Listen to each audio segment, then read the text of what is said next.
Hello my garden friends, and welcome back outside. This is the first update of spring, and I am pleased to say there are already signs of life in my garden. Now this is going to be an interesting look at, well, my less than traditional garden space. Those of you who are familiar with my channel won't be at all surprised by this. Those of you who are new to my channel are probably going to have a few WTF moments, but just bear with me, because with everything I've been learning over the last couple years, it all works. I thought it did, but now I understand why it works. So yeah, we're gonna check out those first signs of life in my spring garden here in Manitoba. So you look around and the snow is receding. Doesn't look all that great, but I'm actually really inspired by the things I've seen so far. Down here we've got the remains of the strawberries in that container, and if you look carefully, I see some green already, and that is fabulous, because where there's green, there's photosynthesis. Where there's photosynthesis, there's life. Now if we look underneath all of the fallen straw in this chaos garden, we can also see a few of the other strawberries. I think actually these might be pine berries that have survived this incredibly bizarre winter. I mean, these temperatures got way down there. But these strawberries, if I'm looking around, I hope these are showing up on the camera. They, whoops, getting my jacket caught, have spread right out, and they are taking over the whole front of this chaos patch. So in a month or two, I'm going to end up pulling back all of this straw. But for now, I'm going to let its insulating factor just keep doing its job, because clearly those strawberries are quite happy. Now you look at the rest of this chaos garden, and here's the deal with this. This is basically what is in my soil and would grow given the opportunity to be wild and free. In the middle of it is basically my general compost pile, because I'm kind of feeding the overall biology and diversity here. But it is amazing how much chicken feed I get out of this garden. My feeding costs less than half in the summer. It is fantastic. So I have learned to just let this grow wild. Every day I come out here and pick probably a pound or so of fresh greens, give it to our chickens, and they give us some of the brightest yolks and just delightful eggs. But I wanted to talk about other signs of life in the garden. So if we look over here, this is my tomato patch. For the last 5 years, because this was the first garden chunk that we cut out, for the last 5 years in spring, this sucker has been a swimming pool. And 3 days ago, that's exactly what it looked like. I came out the next morning and it was dry. I came out the next morning and there were little tiny bits of green. I come out today and we can see green all over the place in here. Now, you're looking at me, you're looking at your screen, you're looking at your keyboard going, but dude, those are weeds. You have weeds all over your garden and you're excited about it. And you know what my comment is going to be to you? Hell yeah, I'm excited about it. If we look here, we can see the perennial onions are already greening up and starting to shoot, much like our dandelion friends in here. And you know why I'm excited? Because we get back to that previous statement. Where there's green, there's photosynthesis. Where there's photosynthesis, there are plants doing their natural job of taking sunlight and creating it into assorted carbohydrate, sugar-type compounds that it pumps an awful lot of into the ground through its roots. Those carbohydrates, you know, basically it's a cake mix when you get right down to it, feed the biology in the soil, and that ultimately is what's going to lead to a good, healthy, productive garden. You can throw fertilizers, pesticides, herbicides, and all that crap at your garden and get some amazing looking plants and amazing looking food.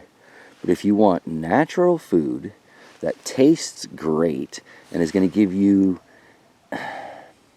your maximum nutritional benefit available from it, I guess, I can't really think of a better phrasing for it, you want plants that have fed on the nutrients made available by the life that's in the soil And years ago, somebody tried to explain to me the difference because, in their opinion, I was growing in dirt, not soil, because it wasn't living. And now, you know, I hope they still watch the channel because I finally understand. Something else that this tomato patch really is giving us a good opportunity to discuss is what mulch does. We see the areas where the grass mulch was thickest because I come around and I take most of my lawn clippings and I dump them in the garden to suppress weed growth during the season, because yes, I do want the plants like that I have planted intentionally to grow. I don't really pull too many weeds out unless I'm feeding the chickens, because sometimes these dandelions, they get huge and the roots are just massive and the girls are really happy, so I do that. But for the most part, I want as many different types of plants growing in here as I can. However, to give my plants an edge, I mulch. And if we look where the mulch was thickest, the biology hasn't completely worked it over yet. Like there was grass over the vast majority of this when I was finished for the season. The worms and bugs and stuff just worked it over, and there's just this little patch at the front that remains because they, I guess, got hit a little more heavily with lawn clippings, and it still is doing a fantastic job of suppressing the early spring weeds that would want to grow here.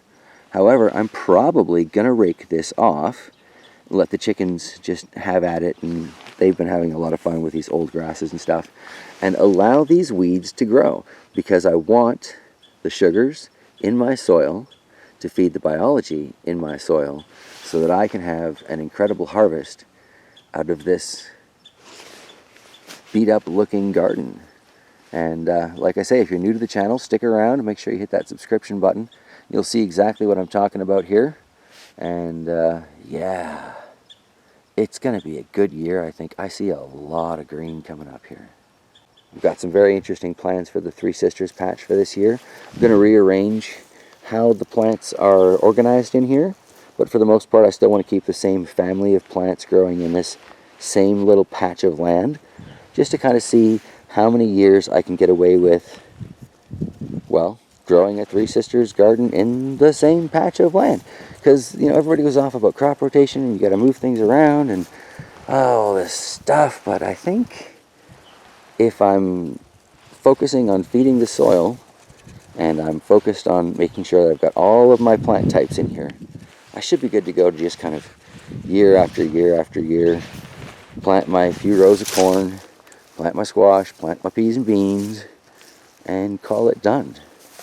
But we'll see. We'll see. Still got some garden remains to dispose of here. And again, we can see where I just kind of gathered up the squash vines and plunked them into the garden. We've got a very effective layering of mulch. There's not a lot of life coming up. However, in the middle, where those beans left a little bit more nitrogen in the soil from having been left and died off, and there's not as much ground cover, we've already got fresh plants pumping into the soil. Yeah, that is fantastic. I am super excited. So that's probably a wrap for today, but I want to thank you all for hanging out with me in the garden as I take a look around and I explain to you why I'm so excited to see weeds popping up in my tomato patch. Yeah, I'm not quite sure when the next video is going to be or what it's going to be about.